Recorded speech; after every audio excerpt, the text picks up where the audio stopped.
आमतौर पर कहा जाता है किसी पार्टनरशिप के बारे में, चले तो शाम तक नहीं तो चांद तक, लेकिन कभी आपने ऐसा सोचा कि दो ऐसे खास लोग एक साथ आए, न सिर्फ 35, 36, 37 साल तक पार्टनरशिप करें और आगे कई सालों तक करने का इरादा रखें, और न सिर्फ वो बल्कि उनके आने वाली जनरेशन्स भी इसमें जुड़ जाएं और एक ऐसा सफल बिजनेस मॉडल बनाएं जिसको देखकर लोगों को कहे अरे वाह, ये तो हमें भी करना चाहिए या ये तो हम भी कर सकते थे। लेकिन समय से पहले ऐसा सोचना और करना और उसको लगातार करते रहना, ये एक बड़ी बात है। जी हाँ, आप सोचेंगे कि आज मैं ये बाजार से हटकर क्या बातें कर रहा हूँ, वो भी दिवाली के इस खास मौके पर, जबकि हम सीरीज़ जो इस वक्त मना रहे हैं दिवाली को लेकर, ये दिवाली खुशियों वाली। तो कई बार आपको बिजनेस पर राय मिलती है, लेकिन आज मैं मार्केट पर राय मिलती है, लेकिन मैं आज आपसे मिलवाने जा रहा हूं दो ऐसे खास मेहमानों को जिनके किसी परिचय की, इंट्रोडक्शन की ज़रूरत है नहीं, आप जानते हैं, पहचानते हैं, लेकिन आज मैं उनसे कुछ अलग और हट के बातें करने वाला हूं जो आपको बड़ी पसंद आएगी। जी हाँ,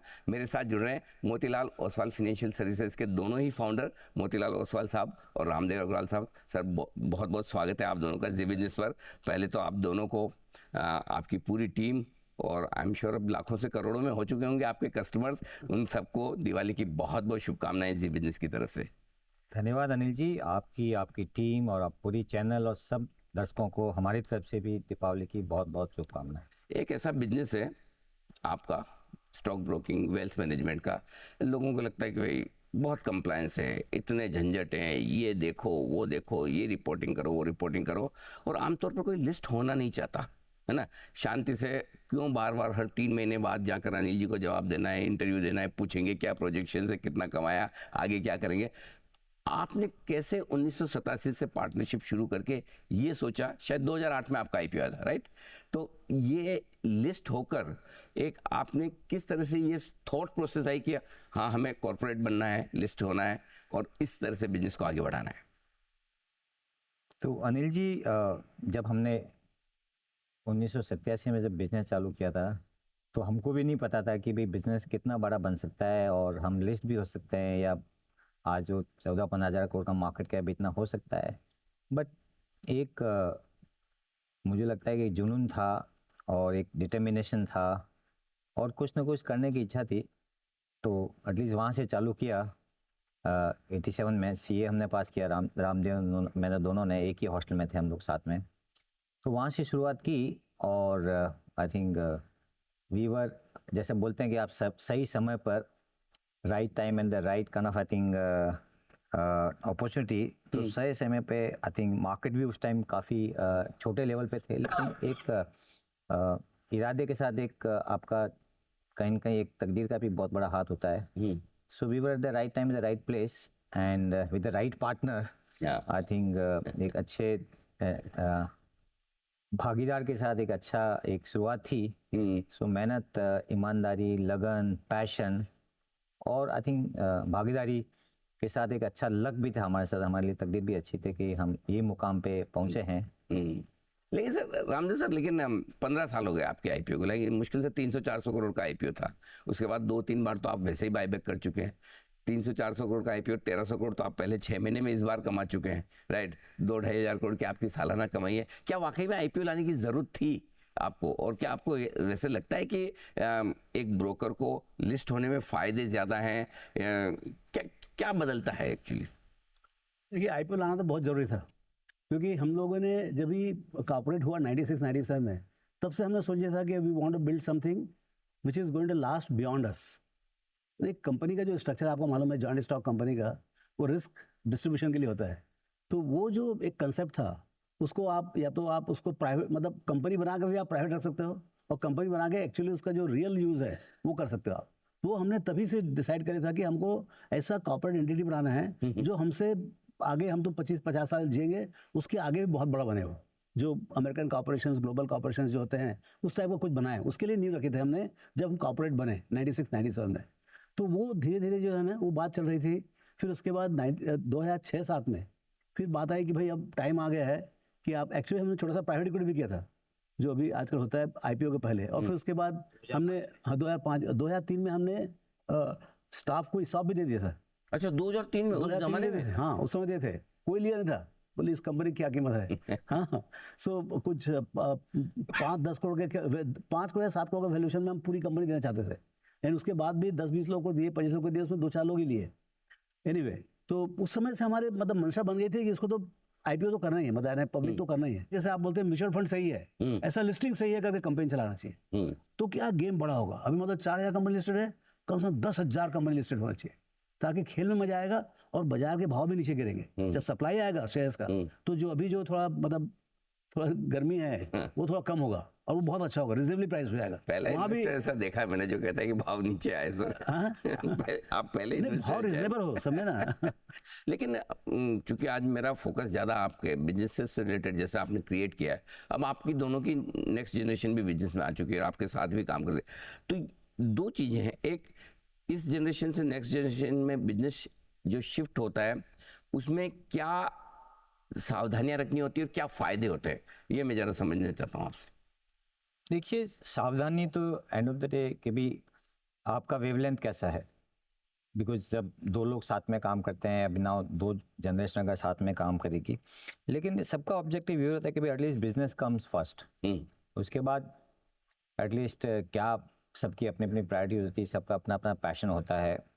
तो अभी जैसे दोनों जनरेशन डेफिनेटली अभी तो हम लोग ही हैं अभी तक ड्राइविंग सीट में, हम एंड हमारी कोर टीम सब प्रोफेशनल्स है, लेकिन मेरा बेटा प्रतीक, रामदेव का बेटा वैभव, सो दोनों का अपना पैशन है, दोनों का एटलीस्ट अच्छा वेवलेंथ भी है और काम कर रहे हैं। End of the day company को कैसे आगे ले जाना है, धीरे धीरे हम लोग भी नाउ धीरे धीरे बैक सीट पे आ रहे हैं। सो प्रोफेशनल्स, इट्स नॉट दैट वैभव और प्रतीक अभी तो बोर्ड में भी नहीं है, बट प्रोफेशनल्स हमारे बोर्ड पे हैं और इंडिपेंडेंट डायरेक्टर्स भी है। सो गवर्नेंस अपने हिसाब से चल रहा है, ओनरशिप अपने हिसाब से चल रही है। तो रामदेव सर, क्या ऐसा लगता है कि कॉर्पोरेट स्ट्रक्चर में आप जब भी कोई भी बिजनेस बनाते हैं उसको बड़ा करना आसान है, नेक्स्ट जनरेशन को देना ये ज़्यादा इजी हो जाता है, प्रोसेस स्मूथ हो जाती है, क्या फ़ायदे होते हैं? देखिए, ये जो hand over to the next generation, ये तो वर्क इन प्रोग्रेस है। हाँ, कि अच्छा है कि दोनों बच्चे यहीं हैं एंड दोनों मतलब educationally very well qualified and they are good boys, both of them are good boys. अभी उनको कितना करने का है, सी देखिए, हम लोग को जितना करना था हम लोग कर रहे हैं और करेंगे आगे। उनको कितना करना है, उनके लिए प्लेटफॉर्म बहुत बड़ा है। दे कैन टेक फ्रॉम से $2 बिलियन से $200 बिलियन, है ना। वो अपॉर्चुनिटी है, देश वो अपॉर्चुनिटी दे रहा है, प्लेटफॉर्म वो अपॉर्चुनिटी दे रहा है, सब कुछ है। उनके साथ में टैलेंटेड प्रोफेशनल्स भी हैं, ज़बरदस्त टीम भी है, बिजनेसेस हैं, वो सब कुछ है। वो उनको जब उनके ऊपर जिम्मेदारी आएगी, जिम्मेदारी हर साल बढ़ते जा रही है कहीं न कहीं जाके। तो हम लोग ट्राई करेंगे कि भाई जैसे आज जैसे बहुत अच्छा ट्रांजिशन हुआ, मैं जैसे बजाज ग्रुप में ट्रांजिशन हुआ, राहुल बजाज जी ने इतना अच्छा ट्रांजिशन किया, दोनों बच्चे बहुत। सो उस टाइप का हम देखना चाहते हैं कि भाई कैसे प्रोफेशनल को साथ में लेके जो फैमिली के मेम्बर्स हैं वो आगे बढ़ाते हैं। तो वो वर्क इन प्रोग्रेस है और मेरे ख्याल से there is no reason why it will not happen. I mean why we can't learn from other examples, and ये होगा, पक्का होगा, एक कंपनी लेकिन बनेगी। सर, एक चीज़ और जो हाल ही में आप दोनों को सुर्खियों में रखे हुए थे कि आर्ट ऑफ गिविंग। कमाते बहुत लोग हैं, देना चाहते भी होंगे शायद कुछ लोग, लेकिन दे बिल्कुल कम लोग पाते हैं। तो आप दोनों ने 5% टोटल 10% अपनी स्टेक जो है आपने कहा हम किसी चैरिटेबल पर्पज से यूज़ करेंगे।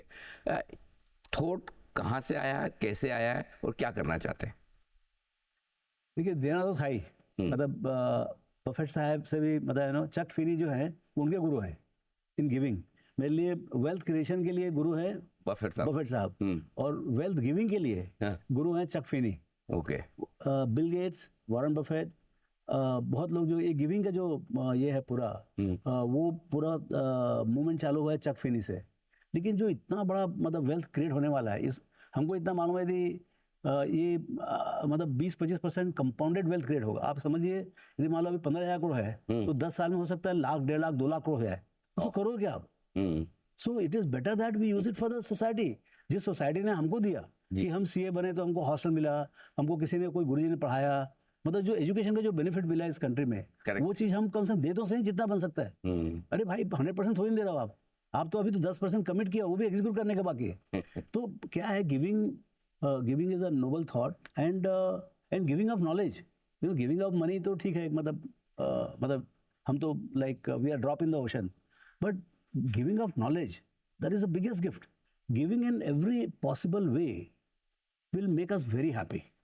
That is the main thing. See, it is making us very happy. ऐसा मतलब देना इसलिए नहीं दे रहा है, अंदर से लग रहा है कि दे रहा है।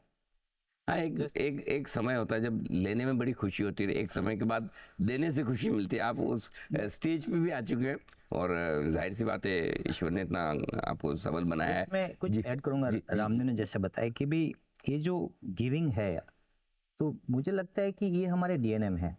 अब पहले इतना साइज, हमारे पास इतना पैसा भी नहीं था और एक क्वांटिफाइड भी नहीं था इतना एक टारगेट के साथ देना है।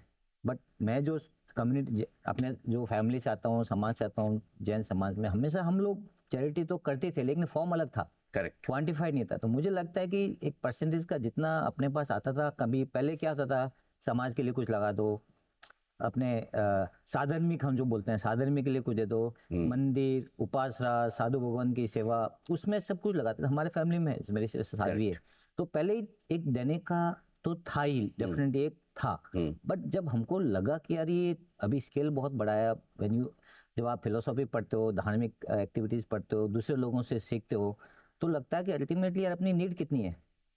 हमारी नीड तो बहुत कम है और भगवान ने हमारे ऊपर बहुत आशीर्वाद दिए हैं कि हमारे पास बहुत ज़्यादा, जितना एक्सपेक्ट नहीं किया उससे ज़्यादा दिया है। So we are very lucky. तो वी थॉट एटलीस्ट एक अच्छा आइडिया कि भाई हमारा कुछ परसेंटेज है इक्विटी का, जैसे हम लोग करीब 65-70% एक स्टेक दोनों करते हैं, तो 70 का एटलीस्ट 5 से शुरुआत तो करें। ये तो शुरुआत है। मुझे लगता है कि वर्ल्ड में इतने सारे कॉजेज हैं, वहाँ पर बहुत कुछ आप कर सकते हो।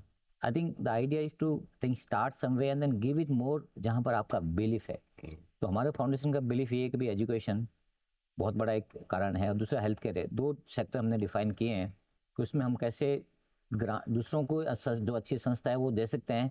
और हमारी इच्छा है कि ये एटलीस्ट 1 या 2 हमारी खुद की एक कुछ ऐसे इंस्टीट्यूशन बने ताकि इसमें हम डायरेक्टली भी कुछ कंट्रीब्यूट कर सकें। ठीक बात है। तो दोनों हेल्थ केयर और एजुकेशन, दोनों फील्ड देश को आगे ले जाने के लिए भी बहुत जरूरी है। जैसा अभी रामदेव सर कह भी रहते हैं कि क्या पता आज 15,000 करोड़ की जो कंपनी है 1 लाख 1.5 लाख करोड़ की बने। क्या वो टाइम आ गया है कि मतलब जहाँ लगता है कि हाँ अब इंडिया के इन्वेस्टर्स भी है, इंडिया की इकोनॉमी भी है, इंडिया का माहौल भी है, हमारा टाइम आ गया है? एकदम जोर से आ गया, इतना जोर से आ गया है कि पता नहीं, कभी कभी डर लगता है मेरे को कितना जोर से होगा। मतलब गड़बड़ हाथ से, मतलब मैंने, मतलब देखिए एक्सपोनेंशियल जब होता है ना तो गलत ही होता है। हर चीज़ जो है ना बहुत सही ढंग से चालू होती है, सही रीज़न से चालू होती है और आखिरी एंड जो है ना गलत हो जाता है वो। तो मतलब बाजार में क्या होता है, बाजार इज अनकंट्रोल्ड, मतलब थोड़ा इमोशनल है, ग्रीड एंड फियर। तो यदि बाई चांस जब तक फियर रहेगा थोड़ा, उसी कारण मैं बोल रहा हूँ सप्लाई ऑफ पेपर आते रहना चाहिए, तो थोड़ा फियर बना रहेगा। अदरवाइज शॉर्टेज में क्या होता है, ग्रीड भयंकर हो जाता है।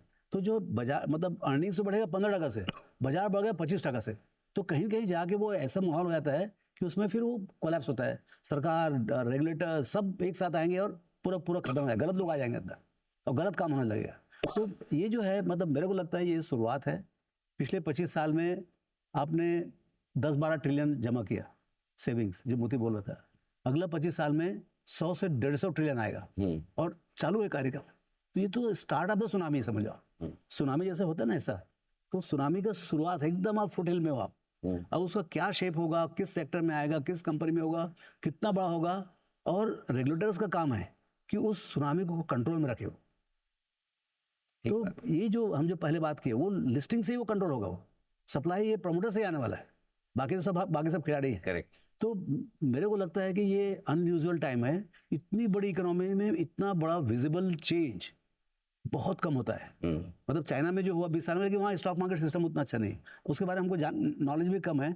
बट ये तो बराबर कैपिटलिस्ट इकोनॉमी है, यहाँ लक्ष्मी जी की पूजा होती है। तो ये जो होने वाला है वो आप देखना, आप तो रहोगे सबको मतलब ऊपर पहुंचाने के लिए और सब कमेंट्री करने के लिए। बट मेरे को लगता है ये unusual opportunity, short term changes आएंगे।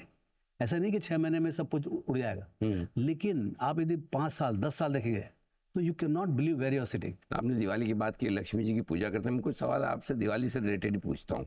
आज मैं चिंता मत कीजिए, मैं मार्केट वगैरह पे ज़्यादा कुछ पूछने वाला नहीं। सर हमेशा ही जाते हैं, आप मार्केट में बात करते नहीं, आपको तो शायद पता भी नहीं होता कि ऊपर है नीचे इंडेक्स क्या चल रहा है, राइट? मतलब दोनों आप अलग ही पर्सनैलिटी इतने सालों से साथ हैं। ये बजाज चलाने का तो नहीं बोला, मैं बिजनेस चलाता हूँ, ये बजाज चलाते हैं। हाँ बिल्कुल, वही बोल रहा हूँ, दोनों अलग कॉन्ट्रास्ट पर्सनैलिटी होते हुए भी 37 सालों से आप एकदम बिल्कुल मजबूती से साथ हैं। तो मुझे इस पे आपसे सवाल पूछना है। रामदेव सर, एक बात आपको बतानी है जो मोतीलाल जी के बारे में आपको बड़ी पसंद है, और आपको भी इनके बारे में एक बतानी है। हाँ, मोतीलाल जी के बारे में एक बात जो आपको बहुत पसंद बहुत सारी बातें हैं, लेकिन I think his execution skills, his focus on execution. मतलब हम बड़ी लंबी चौड़ी तो बात करते हैं, इतना बड़ा सेविंग्स होने वाला, ये होने वाला, वो होना. अरे भाई कुछ बातचीत तो पेपर में भी आता है, आप भी बता दोगे, आपको सुनेंगे तो मालूम पड़ जाएगा. लेकिन खरीदो सही, करके कोई दिखाए. बिजनेस बनाया कौन? मैं सबको बोलता हूँ गर्म कॉफी मिलता है मोतीलाल जी कारण से. यू नो, आज ये सब चल रहा है, लाइट फाइट सब इनके कारण से चल रहा है. So you know, executing and putting your, वो भी जुनून है. सी हर चीज मतलब आज आप 10 पुस्तक पढ़ लेना वो भी जुनून है, और उसके बारे में बात करना, उसको सिंथेसाइज करना वो भी जुनून है. लेकिन एग्जीक्यूशन करना रियल हार्ड वर्क है. ये बात तो सही, काम करना आसान है, करवाना ज़्यादा मुश्किल है दूसरों से, है ना. यहाँ तक पहुँच लिया आप समझिए. अभी यदि मान लो 5-6 हज़ार करोड़ की टर्नओवर कंपनी है, 1,500-2,000 2,500 कमाते हैं, लेकिन उसके लिए काम 50 लाख कस्टमर है, रोज का कंजट है.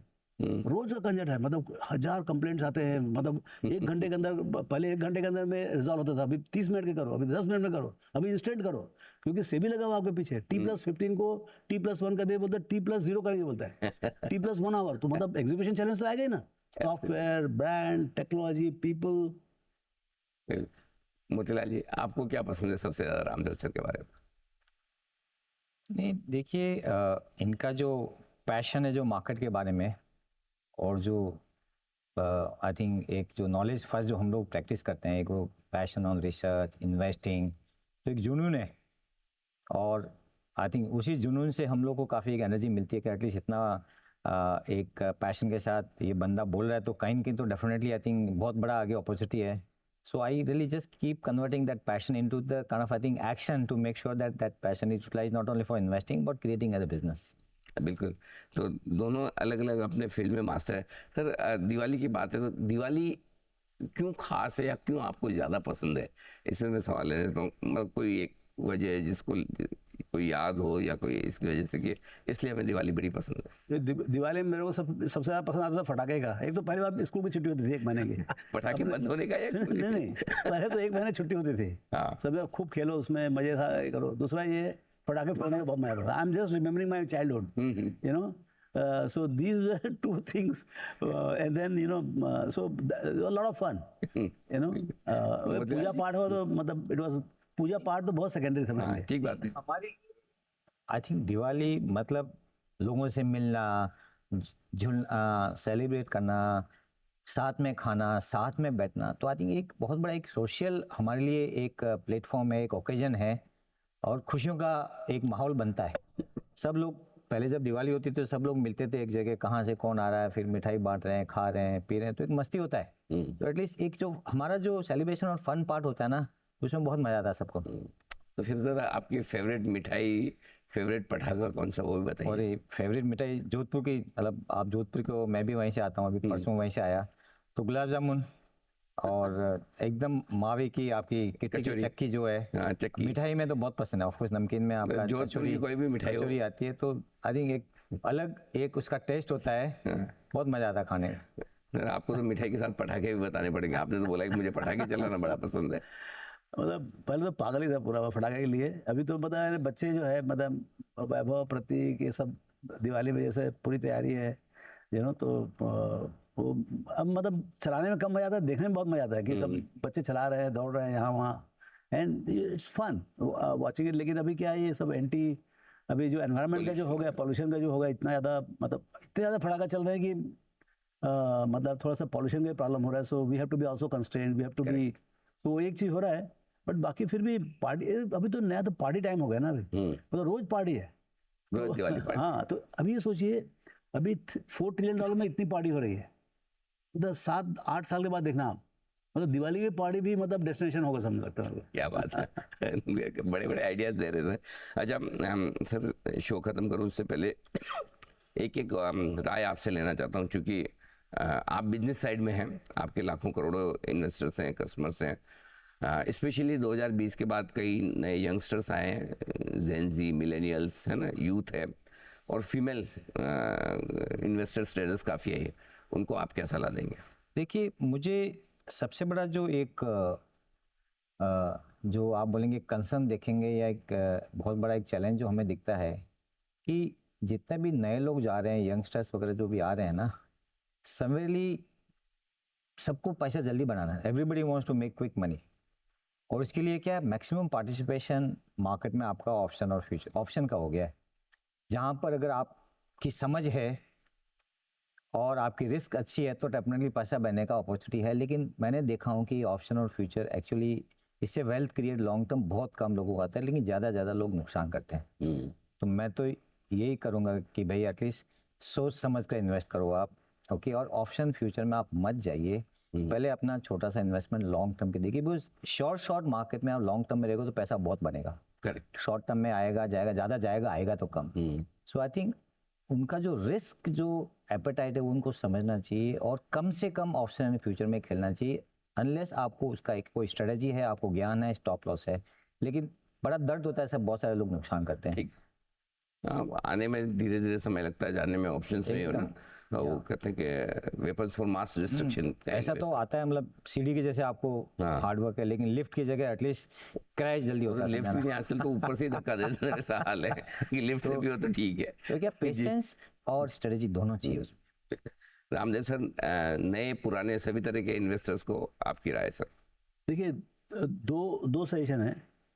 जो मोती ने बोला कि speculation is zero sum game, absolute zero sum game, और बीच में बहुत बड़ा फ्रैक्शन कॉस्ट है। ऐसा भी नहीं कि मतलब 1 लाख लोग मतलब स्पेकुलेशन कर रहे हैं तो 1 लाख लोग मान लो 10,000 करोड़ लॉस किए, तो 10,000 करोड़ में से कम 5,000 करोड़ तो SEBI, transaction cost, broking fees and bids and offer में उसमें निकल जाता है। करेक्ट। अब उसमें से 2-3 हज़ार करोड़ जो 10-20 लोग कमाएंगे, तो मतलब 10,000 में से मतलब समझ लो 100 लोग शायद कमा लें और बाकी 9,900 फाइनली, बिकॉज है जीरो सम गेम। मतलब उसको कोई मतलब अंडरलाइंग खाली और talking about the price and that too on a 1 hour basis और 2 days basis, 5 days basis, loss making मतलब it moves from 1% to other. मतलब जीरो सम कोई हवा में नहीं उड़ जाता हो, लेकिन वो क्या है, it is going to the few people, brokers and few smart guys. So you have to be very, so speculation में आप you are loaded against, I mean you are not destined to make money as an starter. Speculation is deep, investing is shallow, एकदम common sensical है। So आप एक तो उसमें क्या risk is, India में क्या खाली इन्वेस्टिंग करो ना आप, लॉस है ही नहीं। आप कितना गलती करो लॉस नहीं, मैं बोलता हूँ प्रॉफिट कम आएगा लेकिन लॉस नहीं है। स्पेकुलेशन में तो मतलब आपका बेट जो है 2 दिन के अंदर निकल जाता है ना। Correct. आप 2 दिन का ऑप्शन खरीदो, 2 दिन के बाद तो प्लस माइनस हो जाता है जो भी। लेकिन इन्वेस्टिंग में ऐसा नहीं, आपका bet is perpetual. Correct. So that allows you, because the underlying belt of the economy is doing very well, you will definitely make money. और जैसे आप सीखते चले जाओगे, पहले 9% कमाओगे, फिर 12, फिर 15, 20, 30, 100% भी कमा सकते हो। बिल्कुल। तो क्या है, मैं सजेस्ट करूंगा अब हर साल 25 मतलब 2-2.5 करोड़ लोग आ रहे हैं, हर दिन 1 लाख नए कस्टमर आ रहे हैं। तो ये आपका क्वेश्चन बहुत सही है, और आप सबसे पूछे, सब लोग एडवाइस देंगे कि how exactly the new customer should get trained in the market to make money. बाजार में पैसा इतना है जितना गंगा में पानी नहीं है, लेकिन उसके लिए आपको थोड़ी किस्मत भी चाहिए, लेकिन थोड़ा आपको डिसिप्लिन चाहिए। डिसिप्लिन चाहिए, बिल्कुल। तो डिसिप्लिन के दम पर और थोड़े से अपने जो पैसा कमाने की इच्छा है उसको कंट्रोल करके, बजाय ट्रेडिंग और शॉर्ट टर्म व्यू लेकर आप इन्वेस्टमेंट के लिहाज से अगर आगे बढ़ेंगे तो आपको बहुत फायदा होगा। और बिजनेस के लिहाज से किस तरह से आगे बढ़ सकते हैं वो भी रामदेव सर, मोतीलाल ओसवाल सर ने दोनों ने बताया। सर बहुत बहुत धन्यवाद आप दोनों का इस बिजनेस को साथ देने के लिए। और एक बार फिर से आप सबको, आपकी पूरी टीम को, सारे आपके निवेशकों को दीपावली की बहुत बहुत शुभकामनाएं। सभी इन्वेस्टर और आपके व्यूअर्स को happy Diwali and very prosperous new year and new decade. हाँ, न्यू डिकेड ऑल्सो, बहुत बढ़िया। तो सर इस आने वाले डिकेड में बहुत सारी वेल्थ बनेगी, कई बार आपसे फिर से मुलाकातें होंगी बाजार पर भी और कई मुद्दों पर भी। आज के लिए बहुत बहुत शुक्रिया, बहुत बहुत धन्यवाद। इस खास शो में इतना ही, मुझे दीजिए इजाज़त, नमस्कार।